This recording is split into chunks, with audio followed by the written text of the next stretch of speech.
Welcome to JH. Here is how to restore deleted CapCut projects. Launch the CapCut app on your device and tap the gear icon located in the upper right corner. Within the Settings menu, select Upload and verify that the project option is active. This setting ensures your work is automatically backed up to the cloud. CapCut's cloud feature lets you retrieve your files on any device as long as they were synced. Every project you start will be saved to the cloud automatically if this feature is turned on. Let's test this by deleting a project. Pick a file, tap the three dots, select Delete, and confirm. To get it back, tap the cloud icon positioned next to your projects. You will find your deleted file listed there. Simply hit the download button next to the project to restore it.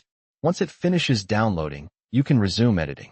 Note that if you deleted a project without having auto-upload enabled, it was only stored locally and cannot be recovered through the cloud.